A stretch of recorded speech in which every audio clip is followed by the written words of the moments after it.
ನಿಮ್ಮೆಲ್ಲರಿಗೂ ಚಿರಪರಿಚಿತರಾದಂತಹ ಶ್ರೀ ಶಾಂತ ನಾಮಾವಳಿಯ 2ನೇ ಸ್ಕಂದವನ್ನು ಉಪನ್ಯಾಸ ನೀಡಬೇಕಂತ ಹೇಳಿ ನಮ್ಮ ಆಚಾರ್ಯ ಟ್ರಸ್ಟ್ ಪರವಾಗಿ ಅವರಲ್ಲಿ ವಿನಂತಿ ಮಾಡ್ಬೋದು.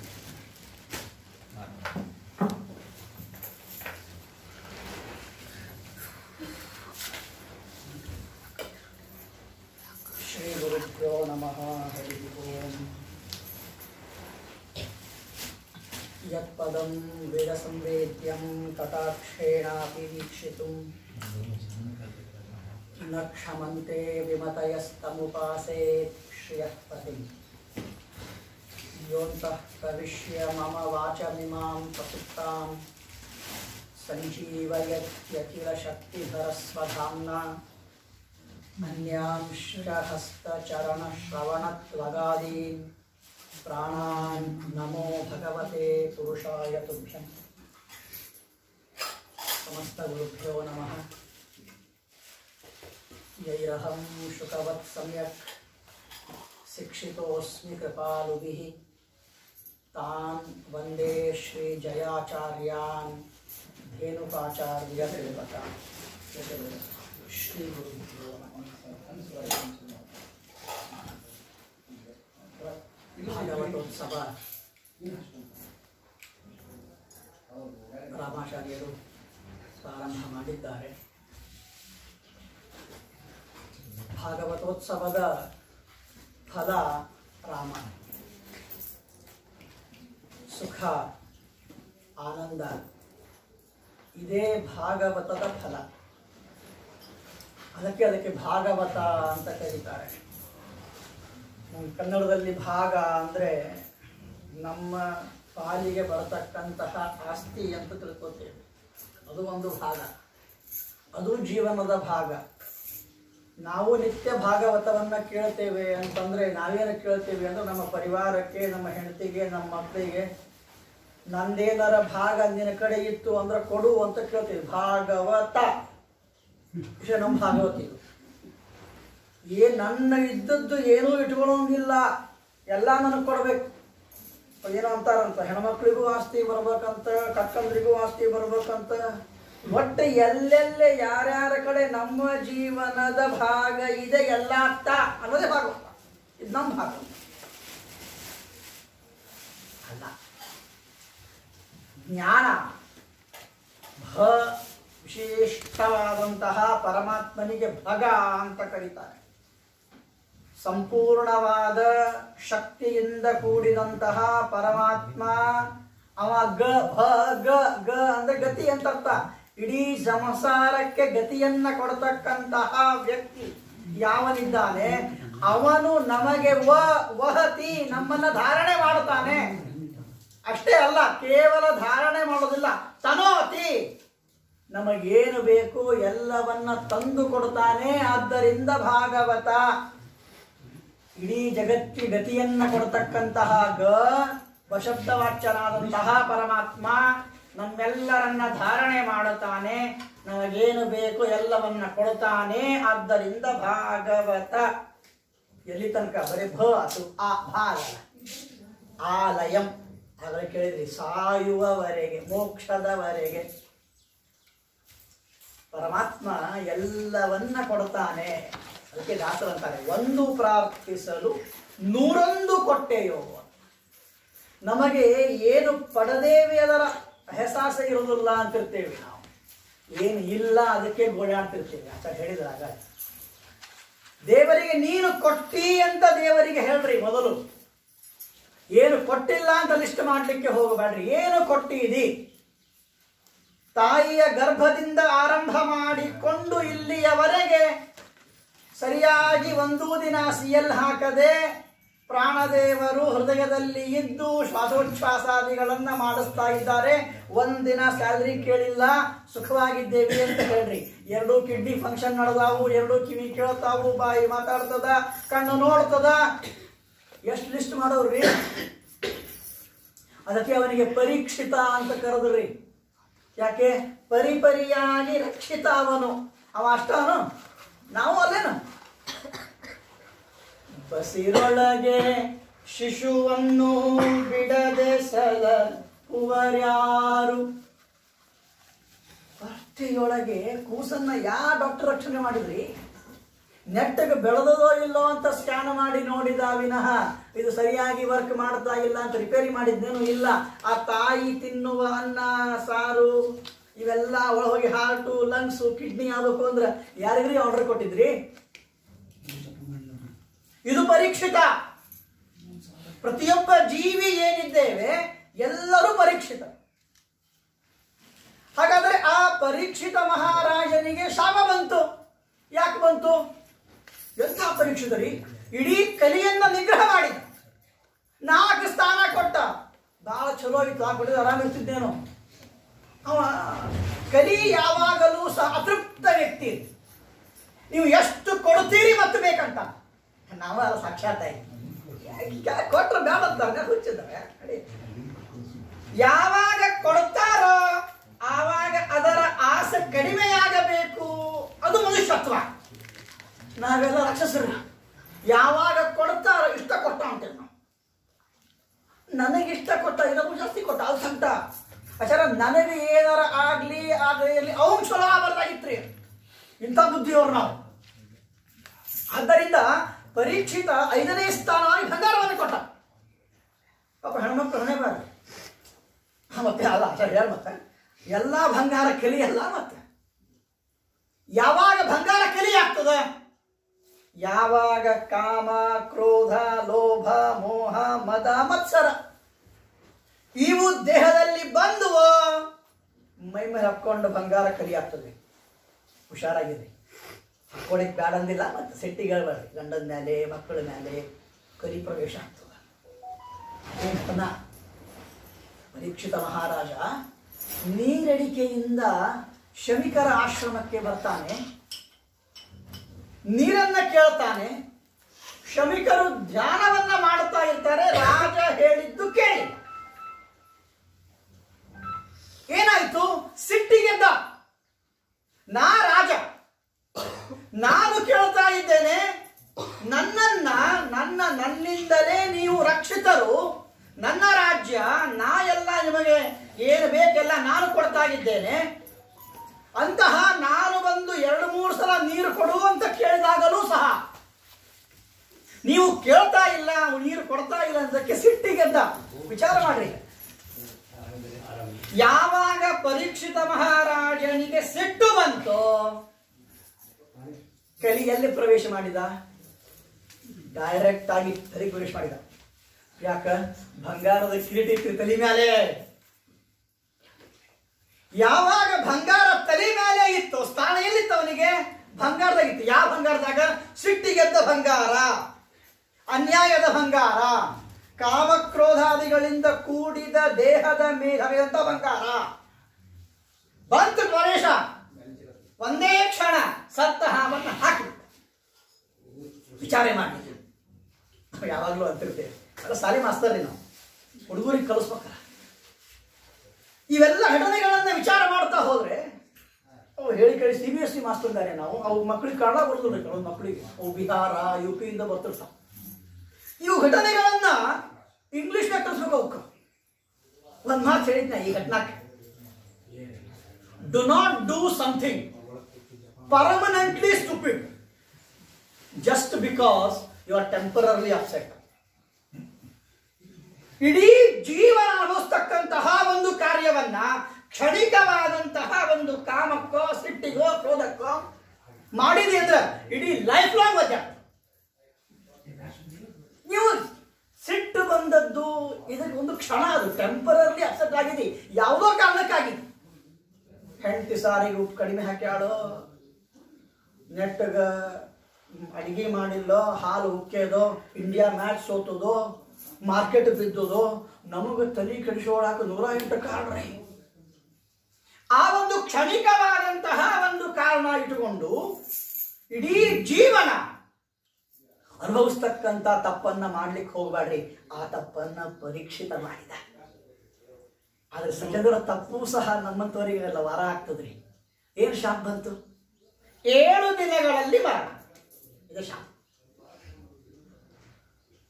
ಈ ಶಾಪ ಅವನಿಗೆ ಮತ್ತ ನಮಗೋದು ಗಾಬರಿ ಆಗಬೇಡಿ.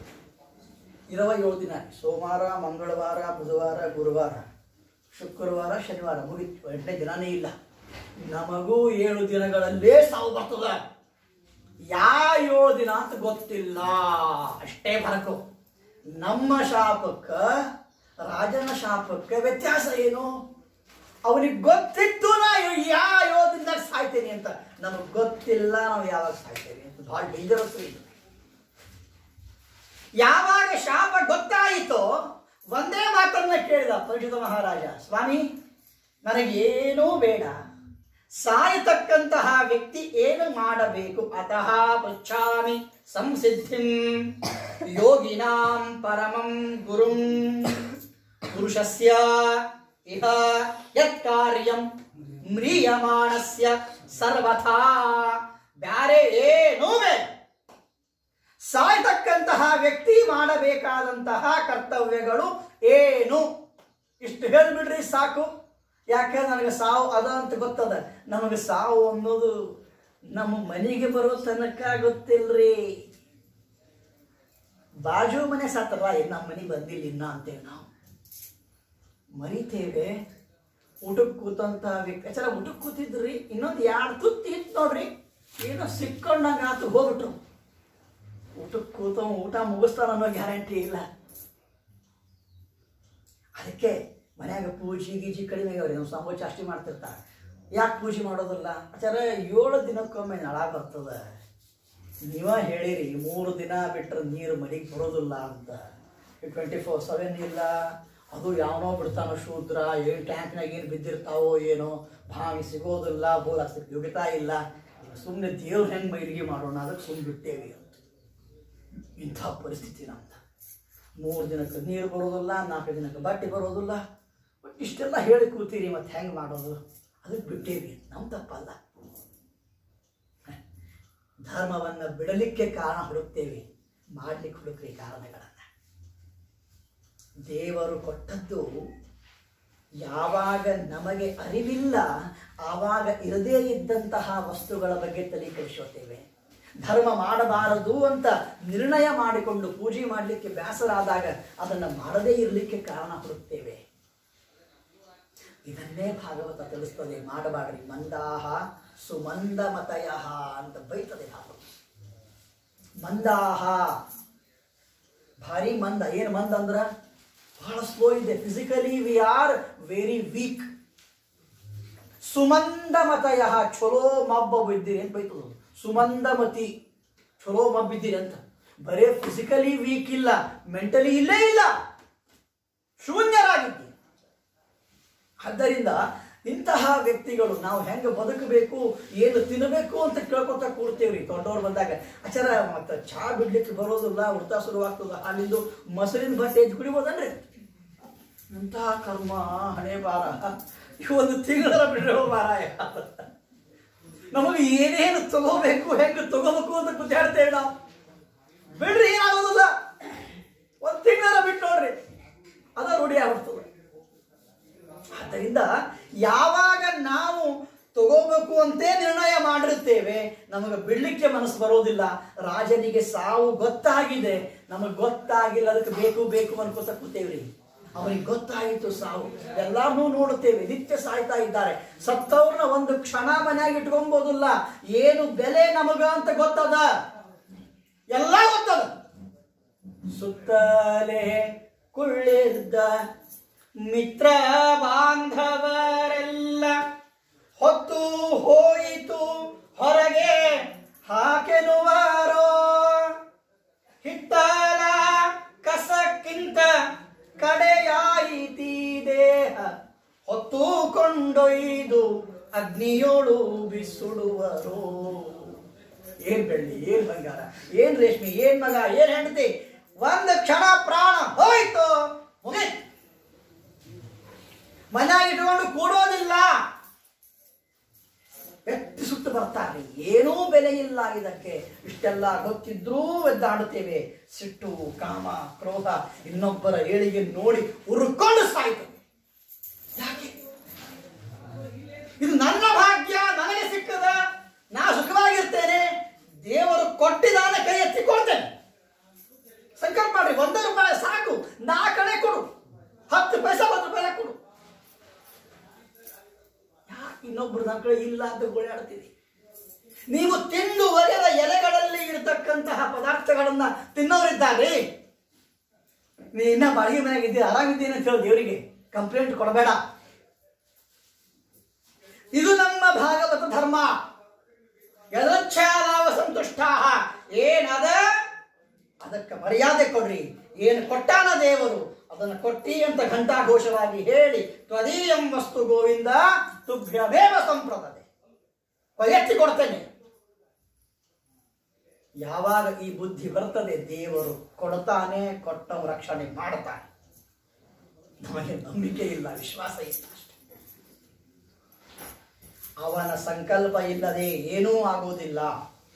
ಪ್ರೇರಕನೂ ಅವನು, ಸರ್ವಕರ್ತ ಸರ್ವಕಾರಯುಕ್ತ. ಅದಕ್ಕೋಸ್ಕರವಾಗಿ ಪರೀಕ್ಷಿತ ಅಂತಾನೆ, ಏನು ಮಾಡಲಿ? ನಿದ್ರಯಾ ಹೀಯತೆ ರಕ್ತಂ ವ್ಯವಾಯೇನ ಚ ವಾವಯಃ ದಿವಾಚ ಅರ್ಥ ರಾಜನ್ ಕುಟುಂಬ ಭರಣೇನ ವಾ. ಇಡೀ ಜೀವನ ಏನು ಮಾಡ್ತಾ ಇದ್ದೇವೆ? ನಿದ್ರಯಾ ಹ್ರಿಯತೆ ರಕ್ತ, ಅರ್ಧ ಆಯುಷ್ಯ ಮಲಕೊಂಡು ಕಳಿತೇವೆ. ಕನಕದಾಸ ಬೈತ,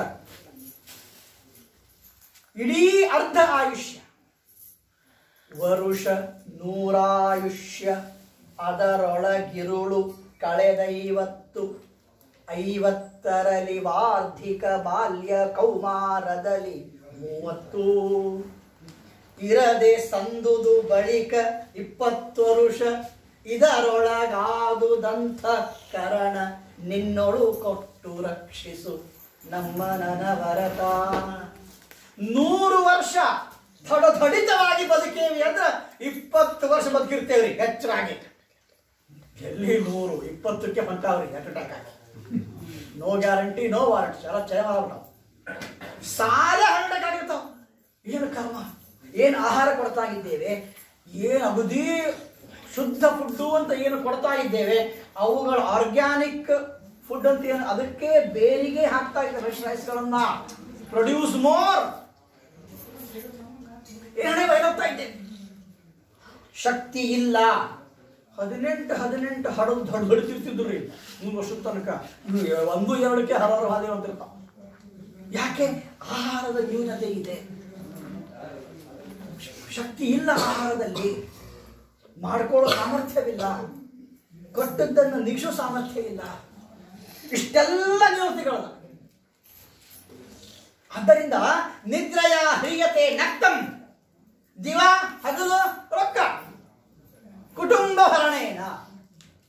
ಅದರಿಂದ ಏನು ಮಾಡಲಿ ಅಂತ ರಾಜ ಪ್ರಶ್ನೆಯನ್ನ ಮಾಡಿದಾಗ ಸಂತೋಷದಿಂದ ಶುಕಾಚಾರ್ಯರು ಉತ್ತರವನ್ನ ಕೊಡ್ತಾ ಇದ್ದಾರೆ. ನೋಡು, ಏನೇನೂ ಮಾಡಲಿಕ್ಕೆ ಹೋಗಬೇಕು, ಕೇವಲ ಪರಮಾತ್ಮನ ಧ್ಯಾನವನ್ನ ಮಾಡು, ಅದನ್ನು ಬಿಟ್ಟು ಬೇರೆ ಏನೂ ಇಲ್ಲ. ಸಾಯತಕ್ಕಂತಹ ವ್ಯಕ್ತಿ ಮಾಡೋದೇ ಅದನ್ನ. ಸ್ಥಿರವಾದ ಆಸನದಲ್ಲಿ ಕುತ್ಕೋಬೇಕು. ಇದು ಮೊದಲೇ ಸಮಸ್ಯೆ. ನಾವು ಆತರ ಕೆಳಗೆ ಕೂಡ್ಲಿಕ್ಕೆ ಬರೋದಿಲ್ಲ, ಚೇರ್ ವ್ಯವಸ್ಥೆ ಅದೋ ಇಲ್ಲ ಹೊಂಚ್ಕೊಳ್ತಾರೆ ಮೊದಲೇ ಕ್ವಶನ್. ಸ್ಥಿರಂ ಸುಖಂ ಚ ಆಸನಮಾಶ್ರಿತೋ ಯತಿರ್ಯದಾ ಜಿಹಾಸು ಹರಿಮಂಗಲೋಕಂ.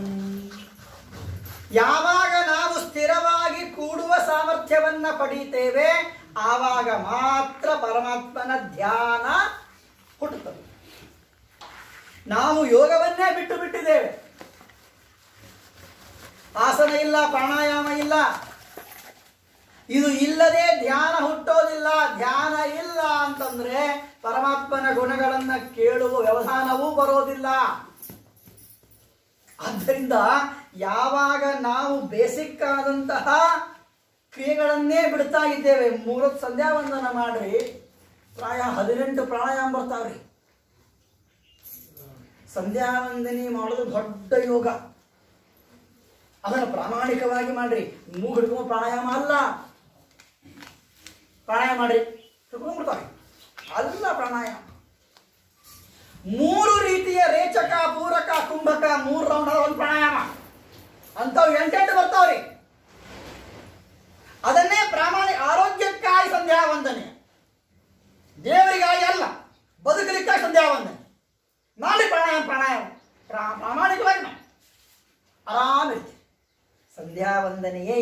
ಮಾಡಿಬಿಡ್ತಾರೆ. ದೇವರ ಪೂಜೆ ಎಷ್ಟೊತ್ತು ಕೂಡ್ತೀರಿ, ಆಸನ ಬಲ ಪ್ರತಿಯೊಂದು ಹಿರಿಯರು ಮಾಡಿದ್ದು ಚಂದಕ್ಕಲ್ರಿ.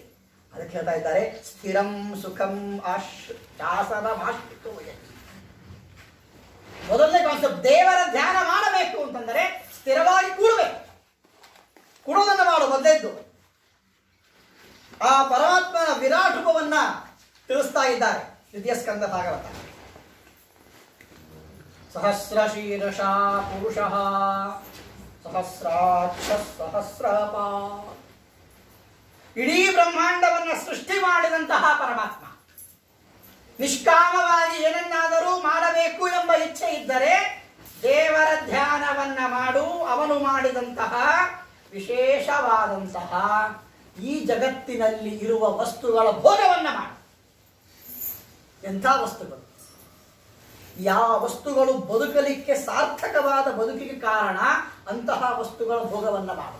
ಯಾವ ವಸ್ತುಗಳ ಭೋಗದಿಂದ ಪರಮಾತ್ಮನಲ್ಲಿ ಭಕ್ತಿ ಬರ್ತದೆ ಆ ವಸ್ತುಗಳನ್ನು ಭೋಗ ಮಾಡು. ಬಹಳ ಸೂಕ್ಷ್ಮ ಇದೆ.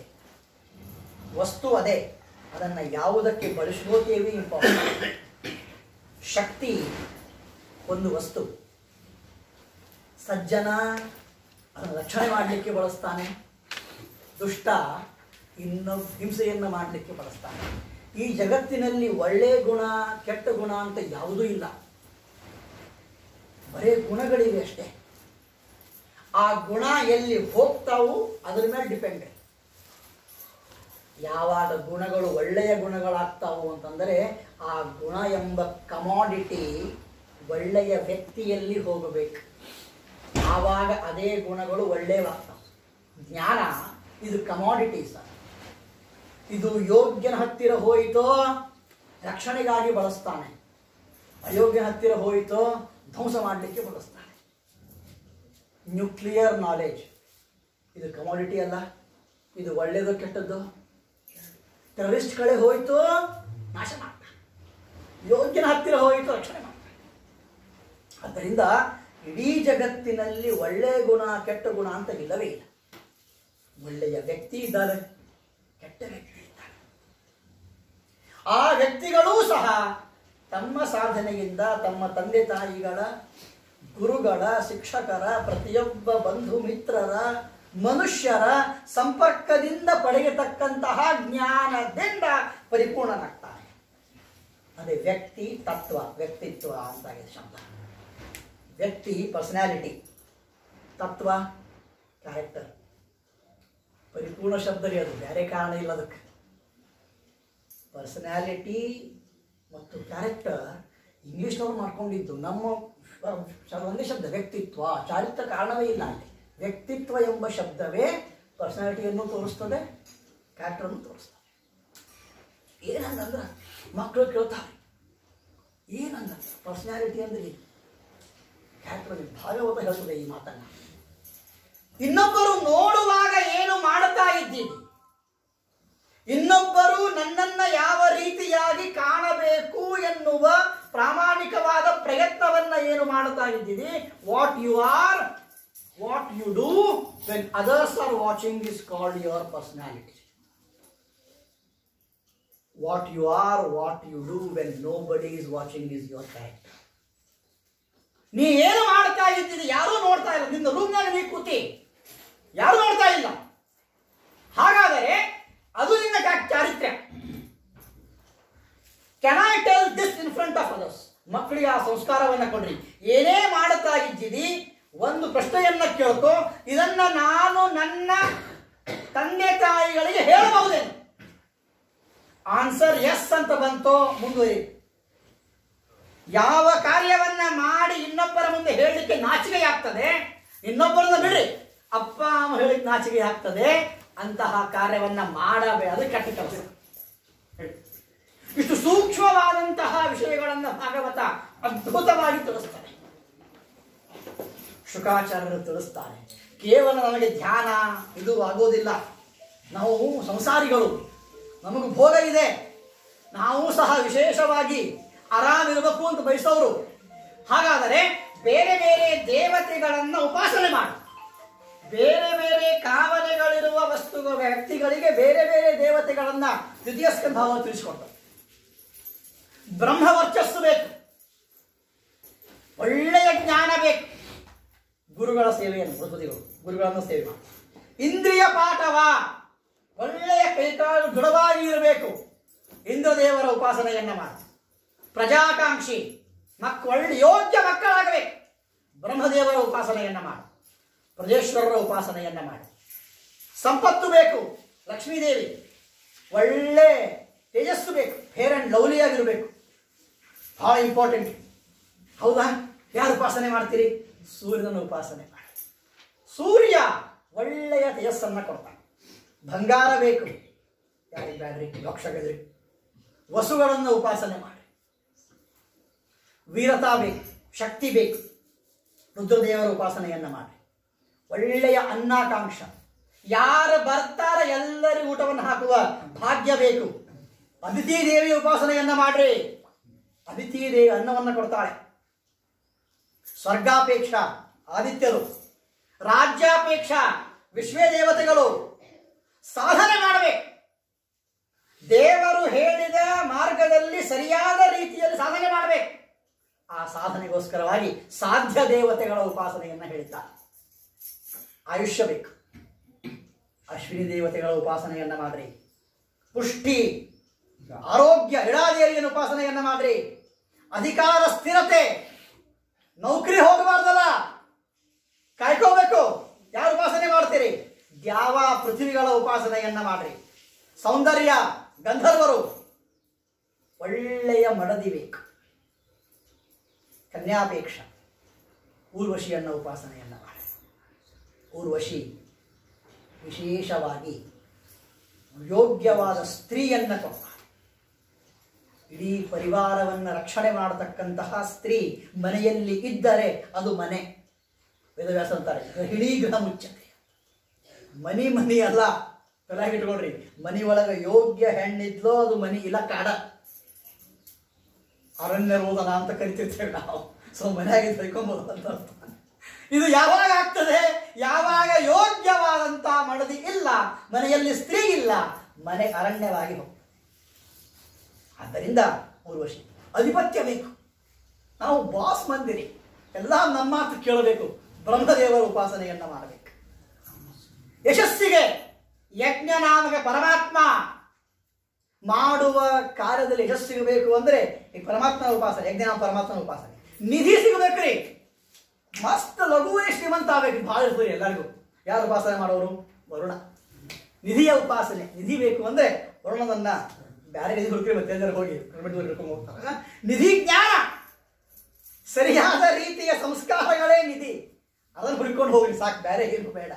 ಜ್ಞಾನ ಬೇಕು. ರುದ್ರದೇವರು ಗಿರೀಶಂ ಭಜೆ, ವಿದ್ಯೆ ಬೇಕು, ಗಿರೀಶನೇ ವಾಕಾರ. ದಾಂಪತ್ಯ ಸುಖವಾಗಿರ್ಬೇಕು. ಉಮಾದೇವಿಯನ್ನ ಉಪಾಸನೆ ಮಾಡ್ರಿ. ಉಮಾದೇವಿ ಧರ್ಮ ಪಾಲನೆ ಆಗಬೇಕು, ವಿಷ್ಣುನೇ ಗತಿ. ಸಂತತಿ, ಪಿತೃದೇವತೆಗಳ ಉಪಾಸನೆಯನ್ನ ಮಾಡ್ರಿ. ತಂದೆ ತಾಯಿಗಳ ಸೇವಾ ಬದುಕಿರುವಾಗ, ಹೋದ ಮೇಲೆ ಯಾರು ಮಾಡುತ್ತೀರಿ ಸಂತಾನ ಭಾರೀ ಇರ್ತದೆ. ನಮ್ಮ ತಂದೆ ಮಾತನ್ನು ಹೇಳ್ತಾ ಇದ್ದ, ಶ್ರಾದ್ದ ಮಾಡಿಸು. ಹೆಂಗೆ ಮಾಡಬೇಕು? ನನ್ನ ಶ್ರಾದ್ದವನ್ನ ಯಾವ ಭಕ್ತಿಯಿಂದ ಮಾಡುತ್ತೀರಿ ಅದೇ ಭಕ್ತಿಯಿಂದ ಇನ್ನೊಬ್ಬರ ಶ್ರಾದ್ದವನ್ನು ಮಾಡಿಸು, ನಾವು ಉದ್ಧಾರ ಆಗ್ತೀವಿ. ಬದುಕಿರುವಾಗ ಹೇಳಿದ್ದ ಮಾತು. ಯಾವಾಗ ಯಾವುದೋ ಒಂದು ವ್ಯಾಪಾರಕ್ಕಾಗಿ ಅವ್ರು ಏನು ಮಾಡ್ತಾ ಇದ್ದಾರೆ ಎನ್ನುವುದನ್ನೂ ನೋಡದೆ ಶ್ರಾದ್ದ ಮಾಡಿಸಿದೆ ಅಂದ್ರೆ ನೀ ಹಾಳಾಗಿ ಹೋಗ್ತೀವಿ. ಎಷ್ಟೇ ಬಂದಿರಲಿ, ನಿನಗೆ ಆಗ್ತದೋ ಬಿಡೋ. ಇಲ್ಲ, ವ್ಯಾಪಾರ ಮಾಡ್ಲಿಕ್ಕೆ ಹೋಗಬೇಡ. ಪಿತೃದೇವತೆಗಳು ಸಂತತಿಯನ್ನ ಕೊಡ್ತಾರೆ, ಕೊಟ್ಟ ಸಂತತಿ ಉದ್ಧಾರವಾಗ್ತದೆ. ಪಿತೃದೇವತೆಗಳು ಬಹಳ ಮುಖ್ಯ. ಅದಕ್ಕೆ ಬಹಳ ಮಂದಿ ಮಕ್ಕಳಾಗಿಲ್ಲ ಅಂದ್ರೆ ಏನೋ ಆಚಾರ ಪಿತೃದೋಷ ಅದು ಅಂತ ಒಂದಾರ್ರಿ. ಏನು ಪಿತೃದೋಷ? ಯಾವ ಪಿತೃಗಳು ದೋಷವನ್ನು ಕೊಟ್ಟು ಹೋಗೋದಿಲ್ಲೋ ಮಾರಾಯ. ತಲೆಗಿಟ್ಕೊಂಡಿದ್ದನ್ನ ಮನೆಯಲ್ಲಿ ಯೋಗ್ಯವಾದ ರೀತಿಯಲ್ಲಿ ತಂದೆ ತಾಯಿಗಳ ಸೇವೆಯಾಗಿಲ್ಲ, ಶ್ರಾದ್ದವಾಗಿಲ್ಲ, ಅದಕ್ಕೋಸ್ಕರವಾಗಿ ತೊಂದರೆ ಆಗ್ತಾ ಇದೆ. ಯೋಗ್ಯವಾದ ರೀತಿಯಲ್ಲಿ ಶ್ರಾದ್ದವನ್ನು ಮಾಡು. ಒಂದು ಪಕ್ಷ ಪಕ್ಷ ಮಾಸದಲ್ಲಿ ಒಂದು ಪಕ್ಷ ಮಾಡಿದ್ರಿ ಅಂದರೆ ಎಷ್ಟೋ ತಲೆನೋವು ದಾರ ಹೋಗ್ತಾವೆ. ಮಿತ್ರ ಕಲತ್ರ ಬಂಧು ಬಾಂಧವ ಯಾರ್ಯಾರು ಆಮಗರ್ಭಾಶ್ಚ ಯಾವ್ಯಾವ ಹೊಟ್ಟೆ ಸತ್ತವು ಎಲ್ಲ ಶ್ರಾದ್ದಾಗಲೇ ಒಮ್ಮೆ ಪ್ರಾಮಾಣಿಕವಾಗಿ ಪಕ್ಷ ಮಾಸದಲ್ಲಿ ಎಲ್ಲರಿಗೂ ಉದ್ದೇಶ ಇಟ್ಟುಕೊಂಡು ಶ್ರಾದ್ದವನ್ನು ಪಿತೃದೇವತೆಗಳ ಉಪಾಸನೆಯನ್ನ ಮಾಡಿ ಗ್ರಹಪೀಡ ಮಣಿಭದ್ರ ಎಂಬತಕ್ಕಂತಹ ಪರಮಾತ್ಮನ ಉಪಾಸನೆಯನ್ನು ಹೇಳ್ತಾರೆ. ಓಜಸ್ಸಿಗೋಸ್ಕರವಾಗಿ ಮರುತ್ತುಗಳು ರಾಜ್ಯ ನಿರ್ವಹಣೆಗಾಗಿ ಸಂಸಾರ ನಿರ್ವಹಣೆಗಾಗಿ ಮನುಗಳ ಉಪಾಸನೆಯನ್ನ ಮಾಡ್ರಿ. ವಿಷಯ ಭೋಗ ಸಿಕ್ಕ ಪದಾರ್ಥಗಳ ಅನುಭವಿಸಬೇಕಲ್ಲ, ಸೋಮನ ಉಪಾಸನೆಯನ್ನ ಮಾಡಬೇಕು. ಅನಿಷಿದ್ಧವಾದ ಕರ್ಮ ಒಬ್ಬನೇ ಗತಿ ಪರಮಾತ್ಮ.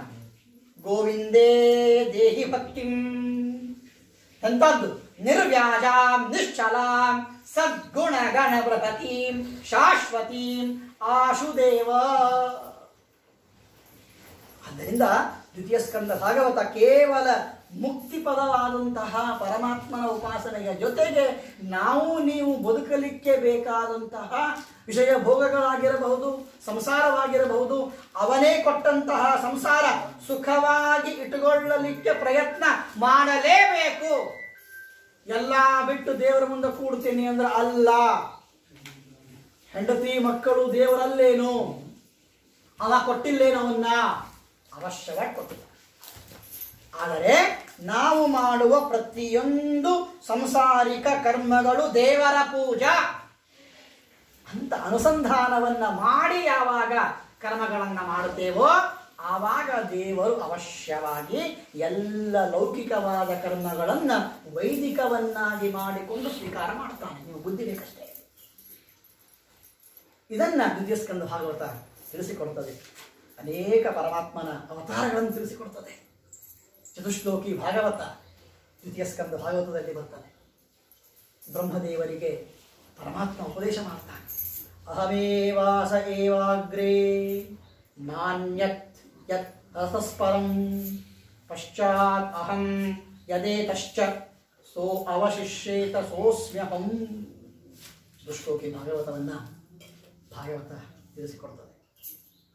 ಬಹಳ ಇದ್ದಾಗ ಸಣ್ಣ ಅಧ್ಯಾಯ. ನಿಮ್ಸಿನಾಚಾರ್ಯ ಭಾಳ ಚಲೋ ಕೊಟ್ಟಾರ. ನನಗೆ ಬರೋಬ್ಬರಿ ಅರ್ಧ ತಾಸು ಹೇಳಿದಾಚಾರ ಸಣ್ಣ ಸ್ಕಂದ ಕೊಡ್ತೇನೆ, ನಿಮ್ಮ ತಂದೆನೂ ಅಷ್ಟ ಅದ, ನನಗೆ ಗೊತ್ತದ, ಇಬ್ರು ಕೂಡ ಕಲ್ತೇವೆ. ಅದಕ್ಕೋಸ್ಕರವಾಗಿ 10 ವಿಷಯಗಳನ್ನ ತಿಳಿಸಿಕೊಡ್ತದೆ ಭಾಗವತ. ಏನವು ಅಂದ ಕೊನೆಯ ಅಧ್ಯಾಯಗಳಲ್ಲಿ ಸರ್ಗ ವಿಸರ್ಗಶ್ಚ ಸ್ಥಾನಂ ಪೋಷಣಂ ಊತಯ ಮನ್ವಂತರ ಈಶಾನುಕಥಾ ನಿರೋಧ ಮುಕ್ತಿರಾಶ್ರಯ. ಈ 10 ವಿಷಯಗಳನ್ನು ಸಂಕ್ಷಿಪ್ತವಾಗಿ ತಿಳಿಸಿ ಅನುವಾದವನ್ನು ಮುಗಿಸ್ತೇನೆ. ಭಾಳ ಸಮಯ ತಗೋಬೋದಿಲ್ಲ. ಸರ್ಗ ಸೃಷ್ಟಿಕಾಲದಲ್ಲಿ ಮಹತ್ತತ್ವ, ಅದರಿಂದ ಅಹಂಕಾರ, ಅದರ ಮೂಲಕವಾಗಿ ಆಕಾಶಾದಿ ಪಂಚಭೂತಗಳು, ಶಬ್ದ ಸ್ಪರ್ಶ ರೂಪ ರಸ ಗಂಧ ತನ್ಮಾತ್ರಗಳು, ಶ್ರೋತ್ರಾದಿ ಇಂದ್ರಿಯಗಳು, ಬುದ್ಧಿ, ಇವುಗಳ ಸೃಷ್ಟಿಯೇ ಸರ್ಗ. ಇದು ಭಾಗವತದ 10 ವಿಷಯಗಳು. ಸರ್ಗ ವಿಸರ್ಗ ಪುರುಷನಾಮಕನಾದಂತಹ ಪರಮಾತ್ಮನಿಂದ ಮೇಲಿನ ತತ್ವಗಳು ಅಂತ ಏನು ಆಗಿವೆ ಅದರಲ್ಲಿ ವಿಶೇಷವಾದಂತಹ ಸಾಮರ್ಥ್ಯವನ್ನ ಕೊಡುವುದೇ ವಿಸರ್ಗ.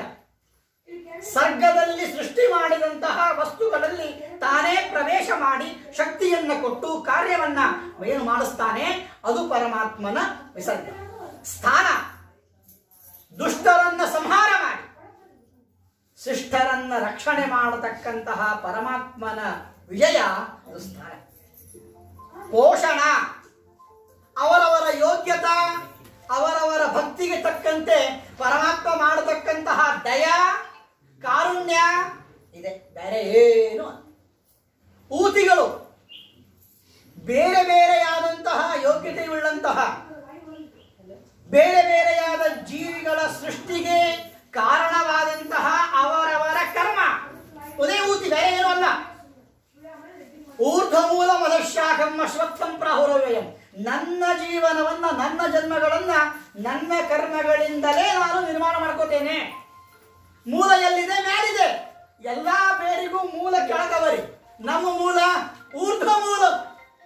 ಮ್ಯಾಲದ ಬರ್ಕೊಂಡು ಬಂದ್ಬಿಟ್ಟಿರ್ತೇವೆ ನಾವು. ಪ್ರಾರಬ್ಧ ಕರ್ಮಗಳಿಗೆ ಅನುಗುಣವಾಗಿ ನಾವು ಬಂದಿದ್ದೇವೆ. ಇಲ್ಲಿ ಜೀವನ ಅದೇ ಊತಿಗಳು ಅಂತ ಮನ್ವಂತರ.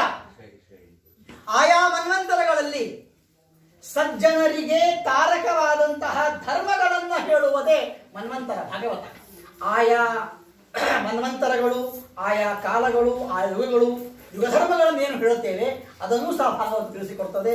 ಅದೇ ಮನ್ವಂತರ. ಈಶಕಥಾ ಪರಮಾತ್ಮನ ಅವತಾರಗಳ ಚರಿತ್ರೆ. ನಾವು ಇದನ್ನೇ ಕೇಳಿದ್ರಲ್ಲ, ಸ್ವಾಮಿ ಎಲ್ಲ ಮಾಡಿರಿ, ಏನು ಮಾಡಿಲ್ಲ ಅಂತಿಲ್ಲ, ಆದ್ರೆ ಈ ಮನುಷ್ಯರ ಆಯುಷ್ಯ ಬಹಳ ಕಡಿಮೆ. ಎಲ್ಲ ಮತ್ಸ್ಯ ಪುರಾಣ, ಕುರು ಪುರಾಣ, ವರ ಪುರಾಣ, ವಾಮನ ಪುರಾಣ ಇಷ್ಟೆಲ್ಲ ಇವು ಪುರಾಣ ಇರ್ತಾವ. ಆದ್ದರಿಂದ ಎಲ್ಲ ಪರಮಾತ್ಮನ ಅವತಾರಗಳನ್ನ ಒಂದೇ ಕಡೆ ಅತ್ಯಂತ ಬೇಗನೆ ತಲೆಗೆ ಹೋಗುವ ಹಾಗೆ ತಿಳಿಸಿಕೊಡ್ರಿ ಅಂತ ಯಾವಾಗ ಪರಮಾತ್ಮನಿಗೆ ನಾರದರು ಪ್ರಾರ್ಥನೆ ಮಾಡುತ್ತಾರೆ, ಭಾಗವತ ರಚನೆಯ ಫಲವನ್ನ ನಾರದರಿಗೆ ಕೊಡ್ತಾರೆ ವೇದವ್ಯಾಸದೇವರು. ಅವರಿಂದ ಕೇಳಿಸಿಕೊಂಡು ಪ್ರಾರ್ಥಿತರಾಗಿ ಭಾಗವತವನ್ನ ಬರೀತಾರೆ. ಆದ್ದರಿಂದ ಇದೇ ಈಶಕಥ. ನಿರೋಧ. ಹೇಗೆ ನಿರೋಧ? ಪರಮಾತ್ಮ ಎಲ್ಲ ಜೀವರನ್ನು ತಮ್ಮ ತಮ್ಮ ಯೋಗ್ಯತೆಯನ್ನ ವ್ಯಕ್ತ ಮಾಡಿಸದೆ ಹೇಗಿದ್ದಾರೋ ಹಾಗೆ ಪ್ರಳಯ ಕಾಲದಲ್ಲಿ ಪರಮಾತ್ಮನ ಉದರದಲ್ಲಿ ವಾಸ ಮಾಡುವುದೇ ನಿರೋಧ. ಮತ್ತೆ ಹೊರಗೆ ಬರ್ತೀರ, ಮತ್ತೆ ಅಲ್ಲೇ ಮುಕ್ತಾದಂತಲ್ಲ. ಮತ್ತೆ ನಮ್ಮ ಯೋಗ್ಯತಾನುಸಾರವಾಗಿಯೇ ಪರಮಾತ್ಮ ಪ್ರಳಯ ಕಾಲದಲ್ಲಿ ಸ್ವರ್ಗದಲ್ಲಿ ಮೋಕ್ಷ ಮುಡ್ತಾನೆ, ಎಲ್ಲರನ್ನೂ ಸಹ ಸೃಷ್ಟಿ ಮಾಡ್ತಾನೆ. ಮುಕ್ತಿ ಪ್ರಾಕೃತವಾದಂತಹ ರೂಪವನ್ನ ಬಿಟ್ಟು ತಮ್ಮ ತಮ್ಮ ಸ್ವರೂಪಗಳಾದಂತಹ ಚಿತ್ತ ಆನಂದಾತ್ಮಕವಾದ ರೂಪಗಳಿಂದ ಇರುವುದೇ ಮುಕ್ತಿ. ಇದಕ್ಕಿನ್ನ ಬಹಳ ಟೈಮ್ ಅದರಿ. ಇದರಿಂದ ಮುಕ್ತರಾದ ಸಾಕಾಗ್ಯದ. ಯಾವ ಕಾರ್ಯವನ್ನ ಕೊಟ್ಟಿರ್ತಾರೆ ಆಚಾರ್ಯರು, ಗುರುಗಳು, ಗಂಡ ಮಕ್ಕಳು, ಅವನ್ನ ಮುಕ್ತಿ. ಈಗ ಅದಕ್ಕೆ ನಾವು ರೆಡಿ ಇಲ್ಲ. ಮಾಡಂತಹ ನಮಗೆ ಹೇಳಿದ ಸ್ವವಿಹಿತ ವೃತ್ಯ ಶಕ್ತಿಯ ಭಗವದಾರಾಧನಮೇವ ಧರ್ಮ. ನಮ್ಮ ಯೋಗ್ಯತಾನುಸಾರವಾಗಿ ನಮ್ಮ ವರ್ಣಾಶ್ರಮಗಳಿಗೆ ಅನುಗುಣವಾಗಿ ಕರ್ಮಗಳನ್ನ ಮಾಡುವುದೇ ಮುಕ್ತಿ. ಕೊನೆಯ ವಿಷಯ ಭಾಗವತ ಹೇಳಿಕೊಡುವುದು ಆಶ್ರಯ. ಮುಕ್ತಿ ಆಶ್ರಯ. ಇದೇ ಆಶ್ರಯ. ಜಗತ್ತಿನ ಅವಾಂತರವಾದ ಮುಖ್ಯವಾದ ಸೃಷ್ಟಿಯನ್ನ ಪಾಲನೆ ಲಯ, ಎಲ್ಲ ಸೃಷ್ಟಿ ಸ್ಥಿತಿ ಲಯ, ಈ ಮೂರುಗಳಿಗೂ ಸಹ ಯಾರು ಆಶ್ರಯ? ಪರಮಾಶ್ರಯ ಪರಮಾತ್ಮ. ಎಲ್ಲ ದೇವತೆಗಳ ಮೂಲಕವಾಗಿ ಕರ್ಮಗಳನ್ನ ಮಾಡಿಸಿ ಸೃಷ್ಟಿಯಾದಿಗಳನ್ನ ಮಾಡಿಸಿ ಅವನೇ ನಿಯಾಮಕನಾಗಿ ಎಲ್ಲರಿಗೂ ಸಹ ಸ್ಥಾನವನ್ನ ಕೊಡ್ತಾನೆ. ಎಲ್ಲ ದೇವತೆಗಳಿಗೆ ಆಶ್ರಯನಾಗಿದ್ದಾನೆ. ದೇವತಾ ಮಂಡಲ ಅಖಂಡ ಮಂಡಲಂ. ಅಂತಹ ಪರಮಾತ್ಮನೇ ಆಶ್ರಯ. ಆದ್ದರಿಂದ ಈ 10 ವಿಷಯಗಳನ್ನ ದ್ವಿತೀಯ ಸ್ಕಂದ ಭಾಗವತ ತಿಳಿಸಿಕೊಡ್ತದೆ. ಕೊನೆಯದಾಗಿ ಪರಮಾತ್ಮನ 3 ರೀತಿಯ ಕಾರ್ಯಗಳು. ಒಂದು ಆಧ್ಯಾತ್ಮಿಕ, ಆದಿದೈವಿಕ, ಆದಿಭೌತಿಕ. ಈ 3 ಕಾರ್ಯಗಳನ್ನ ತಿಳಿಸ್ತದೆ. ಏನು ಆಧ್ಯಾತ್ಮಿಕ ಕಾರ್ಯ? ದೇಹದ ಒಳಗೆ ಕಣ್ಣು, ಮೂಗು, ಕಿವಿ ಇವುಗಳ ಇಂದ್ರಿಯಗಳಲ್ಲಿ ಆಯಾ ಇಂದ್ರಿಯಾಭಿಮಾನಿ ದೇವತೆಗಳಲ್ಲಿ ಇದ್ದು ಪ್ರೇರಕನಾಗುವುದೇ ಆಧ್ಯಾತ್ಮಿಕವಾದ ಕಾರ್ಯ. ಆದಿದೈವಿಕ, ಯಾವ ತತ್ವಾಭಿಮಾನಿ ದೇವತೆಗಳಾದಂತಹ ಸೂರ್ಯಾದಿಗಳಲ್ಲಿ ಇದ್ದು ಸಾಮರ್ಥ್ಯಪ್ರದ, ಸಾಮರ್ಥ್ಯ ಕೊಡಬೇಕಲ್ಲ ಅವರಿಗೆ, ಆ ಕಾರ್ಯವನ್ನ ಮಾಡುವುದು ದೈವಿಕವಾದಂತಹ ಕಾರ್ಯ. ಆದಿಭೌತಿಕ, ಎಲ್ಲ ತತ್ವಾಭಿಮಾನಿ ದೇವತೆಗಳಿಂದ ಕೂಡಿದ ಇಂದ್ರಿಯಗಳಿಗೆ ವಿಷಯಗಳಾದಂತಹ ಭೌತಿಕವಾದ ಪದಾರ್ಥಗಳನ್ನು ಎಲ್ಲ ವ್ಯಕ್ತಿಗಳಲ್ಲಿ ನಿಂತು ಕಾಣುವ ಹಾಗೆ ಅನುಭವಿಸುವ ಹಾಗೆ ಮಾಡತಕ್ಕಂತಹ ರೂಪವೂ ಸಹ ಭೌತಿಕವಾದಂತಹ ರೂಪ. ಇವುಗಳನ್ನು ಭಗವದ್ಗೀತೆಯ ಸ್ಕಂದ ವಿಶೇಷವಾಗಿ ತಿಳಿಸ್ತದೆ. ಅಲ್ಪಮತಿ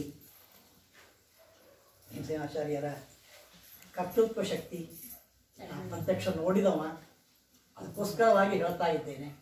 ಸುಲಭ ಅಲ್ಲ ಧಾರವಾಡದಾಗ ಬದುಕೋದು. ಬೈತಾರೆ ನನಗೆ, ಅದಕ್ಕೆ ಭಾಳ ಏನು ಹೇಳೋದಿಲ್ಲ. ಆದ್ದರಿಂದ ಯಾವಾಗ ಮಾಡಬೇಕು ಎಂಬ ಹಠ ಇದೆ, ಯಾವ ಉಪಕರಣಗಳು, ವ್ಯಕ್ತಿಗಳು, ವಸ್ತುಗಳು ಕಾರಣ ಅಲ್ಲ. ಕಾಳಿದಾಸ ಅಂತಾನೆ, ವ್ಯಕ್ತಿಯ ಯೋಗ್ಯತೆ ಪ್ರಾಯ ಎಲ್ಲ ಕಾರ್ಯಗಳನ್ನು ನಡೆಸ್ತದಂತೆ. ಅವರ ವಿಶೇಷವಾದ ಗುರುಗಳ ಮೇಲೆ ಭಕ್ತಿ, ತಂದೆ ತಾಯಿಗಳ ಮಾಡಿದ ಸೇವಾ, ತಂದೆ ತಾಯಿಗಳಲ್ಲೇ ಭಕ್ತಿ, ಅದು ಪ್ರಾಯ ವಿಶೇಷವಾಗಿ ಮಕ್ಕಳಲ್ಲಿ, ಪರಿವಾರದಲ್ಲಿ ಇವರು ಹೆಚ್ಚಿಕೊಳ್ಳಿ, ಅವರಿಂದ ಕಾರ್ಯವನ್ನು ದೇವರು ಮಾಡಿಸ್ತೀವಿ, ಅವನ್ನು ನೋಡಿ ನಾವು ಖುಷಿ ಪಡೋಣಂತ ಅಂತ 2 ಮಾತುಗಳನ್ನು ಸಮರ್ಪಣೆ ಮಾಡ್ತಾ ಇದ್ದೇನೆ. ನಾವು ಕರ್ತ ಹರಿಕರ್ತ ತತ್ಪೂಜಾ ಕರ್ಮ ಚಾಖಿಲಂ ತಥಾ ಮತ್ಕೃತಾ ಪೂಜಾ ತತ್ಪ್ರಸಾದೇನ ನಾನ್ಯಥ ತದ್ಭಕ್ತಿ ತತ್ಫಲಂ ಮಹ್ಯಂ ತತ್ಪ್ರಸಾದ ಪುನಃ ಪುನಃ ಕರ್ಮನ್ಯಾಸೋ ಹರಾವೇವ ವಿಷ್ಣು ತೃಪ್ತಿಕರಸ್ಸನ. ಕೇವಲ ಗುರುಗಳ ಭಕ್ತಿ, ಗುರುಗಳ ಮಾಡಿದ ಸೇವಾ. ಇವತ್ತು 2 ಮಾತಾಡ್ತೀನಿ ಅಂದ್ರೆ ಅದು ಸಾಕ್ಷಿ ನೋಡಿದ್ದಾರೆ. ಮಾತಾಡಲಿಕ್ಕೆ ಬರ್ತಕ್ಕಂತಹ ಉಗ್ಗ ಇವತ್ತು ಮಾತಾಡ್ತಾನ ಅಂದರೆ ಅದು ಗುರುಗಳ ಅನುಗ್ರಹ, ಸತ್ಯಾತ್ಮರ ವಿದ್ಯಾಗುರುಗಳ ವಿಶೇಷವಾದ ಅಂತಃಕರಣ ಪ್ರೀತಿಯಿಂದ 2 ಮಾತುಗಳನ್ನು ಆಡ್ತಾ ಇದ್ದೇನೆ. ಗುರು ನಮ್ಮ ಗುರುಗಳೇ ಇದನ್ನು ಸ್ವೀಕಾರ ಮಾಡಲಿ ಅಂತ ಹೇಳ್ತಾ ಸಮರ್ಪಣೆ ಮಾಡ್ತಾ ಇದ್ದ. ಅದಕ್ಕೆ ಆಚಾರ್ಯ ಧಾಮ ಅಂತ, ಆಚಾರ್ಯ ನೆನಪಾಗ್ತಾರ ಬಂದ್ರೆ ಅಂತ ಆಚಾರ್ಯ ಧಾಮ, ಬೇರೆ ಏನೂ ಅಲ್ಲ.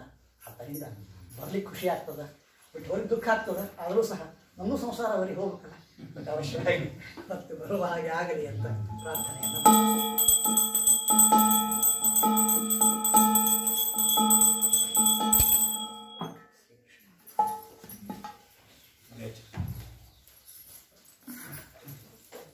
ನಾಮಾವಳಿ ಆಚಾರ್ಯರಿಗೆ ಪ್ರಣಾಮಗಳನ್ನು ಹೇಳ್ತಾ ಧನ್ಯವಾದಗಳನ್ನು ಹೇಳ್ತೇನೆ. ಈಗ ನಮ್ಮ ಆಚಾರ್ಯ ಪರವಾಗಿ ಅವರಿಗೆ ದುರಂತ ಸಮರ್ಪಣೆ. ಈಗ ಕಾರ್ಯಕ್ರಮ